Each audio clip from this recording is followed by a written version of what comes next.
Welcome to my channel Study Pick. So today we will discussing about introduction to microeconomics.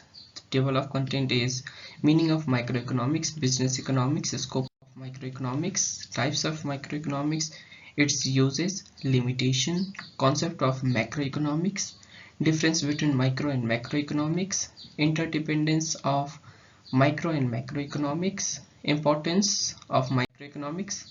So talking about microeconomics, the term micro is derived from Greek word micros, which means small. Microeconomics studies economic variable of individual unit or a small group of individual unit.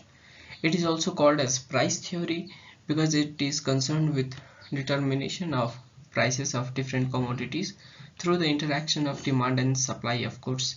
It studies how price is determined in different market conditions. It is also known as slicing method because it splits off the entire economy into smaller parts for intensive study. Microeconomics is microscopic study of the economy. Major variables of microeconomics is price, individual demand and supply, output of individual firm. Now next is business economics. So it is the branch of economics which deals with the application of economic principle for the business and managerial decision making of the firm. It has characteristics like it is microeconomics, it is normative science, it uses theory of firm, it aims of business economics to help management. Next is scope of microeconomics. So theory of demand and supply, theory of production, theory of product and factor pricing, theory of cost and revenue, theory of economic welfare. So here we have theory of demand and supply. So microeconomics deals with different aspects of demand like theory of demand, determinants of demand, elasticity of demand. It is concerned with the various aspects of supply as well, like law of supply and elasticity of supply. The equilibrium situation occurs due to interaction between demand and supply. Next we have theory of production. Microeconomics deals with various concepts and theories like law of variable proportion, law of returns to scale, suggesting producer how to maximize the production and using limited resources, and it deals with maximization of output with minimization of input. Now theory of product and factor pricing. Microeconomics is process of determining the price of commodities in different market structure like monopoly, oligopoly, duopoly, perfect competition. It is also concerned with the price of various factors of production like land, labor, capital, organization, and related determinants of rent, wage, interest, and profit respectively. Next we have theory of cost and revenue. So microeconomics include different types of cost and revenue curve and their relationship in economic function. Now we have theory of economic welfare. So microeconomics deals with how producer maximize the level of production by the efficient allocation of limited resources. It deals with the maximum of consumer satisfaction by efficient allocation of limited income. Efficiency in production and consumption are subject matter of microeconomics. Next we have types of microeconomics. So there are three types: simple microstatic, comparative microstatic, and microdynamics. So simple microstatic, it deals with the study about the static equilibrium under the various conditions of equilibrium. Simple microstatic explains still picture of the economics taking a period of a time. So over here we can see taking a period of a time there is interaction between demand and supply. As describing the figure, we can say that demand function and supply function is given by dt and ss curve, equilibrium price op1 and equilibrium quantity oq1. Next there is static analysis of price determination for all the variables like quantity supplied and demand, and price referring to the same period of a time. Now we have comparative microstatic. So it is a type of microeconomics which studies the relationship between two or more than two equilibrium comparatively. It draws conclusion on the basis of studying those static equilibrium. It studies the initial and the final equilibrium but does not answer to the questions like cause for breaking the initial equilibrium point, cause for responsible attaining final equilibrium point, and process of attaining the final equilibrium point after breaking of initial point. Now we can see over here, it is a figure of comparative microstatic. So initial equilibrium is DDSS, and the interaction OP is determined when the demand function changes to T1 to and the supply function changes to S1. So the interaction is E1 and the new equilibrium point is OP1 and OQ1 is obtained. It does not study the whole oath of change in the economic variable from E to E1, studying two different equilibrium points comparatively. So is the comparative study of microstatic. Now we have microdynamics. It is the analysis of relationship between the variables whose value belong to different point of a time. Is dynamic analysis or economic dynamic. It involves the whole process of moving one equilibrium point to another equilibrium point. It explains the process of breaking the initial equilibrium to attaining the final equilibrium. It explains the relationship between the variables in the motion picture and draws conclusion according to the study of whole process. It even answers to the following questions like causes for breaking the initial equilibrium point, causes for responsible attaining final equilibrium point, and the process of attaining the final equilibrium point after breaking the initial. Now over here we can see in the figure, such a process continues in the market until a new equilibrium point establishes at new one. This shows microdynamic is the study of breaking of equilibrium point of a particular point of a time and re-establishing the new equilibrium point at other particular point of time. So use and importance of microeconomics. So uses are, it understands the working of market economy. In case of market economy, there is less role of a government and the market forces, that is demand and supply, which is responsible for determining the economic variables. The microeconomics believes in market economy. It tells the consumer and producer making decision and allocation of resources. Next we have uses, that is efficient allocation of resources.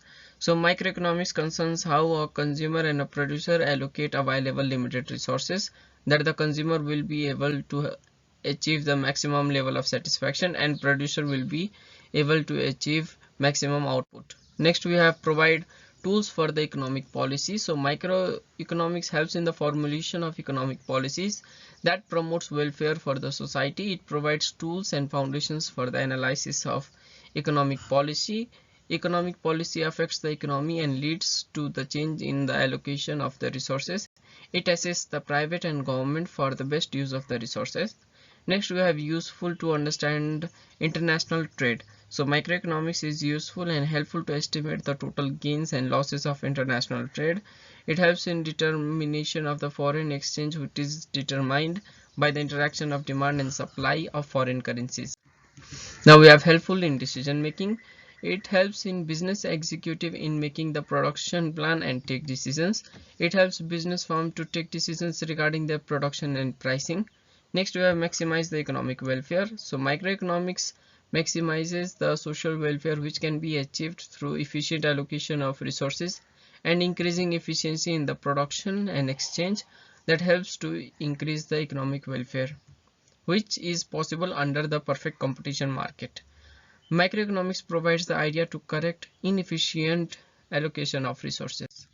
Now limitation of microeconomics, it is based on assumption of laissez-faire economy, but no economy can survive without government assistance. Based on assumption of full employment, which is not possible in reality. It studies only small units of economy. It does not solve all the economic problems like poverty, inflation, deflation, business cycle, unemployment. Concept of macroeconomics, it is the branch of economics that deals with the aggregate economic variable. Macroeconomics is derived from the Greek word macros, which means large. It analyzes the behavior of aggregate economic system in total. It deals with the economic variables like total employment, national income, general price level, aggregate demand and supply. Now we have differences between microeconomics and macroeconomics. So talking about the microeconomics, it is derived from the Greek word micros. There is optimum allocation of resources.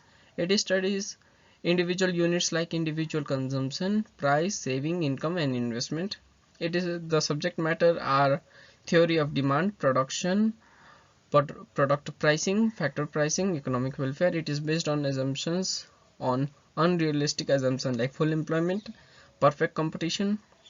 The present problem concerned with micro is that it is concerned with the present problems like inflation, deflation, unemployment, poverty, decrease in national income, inequality between rich and poor, etc.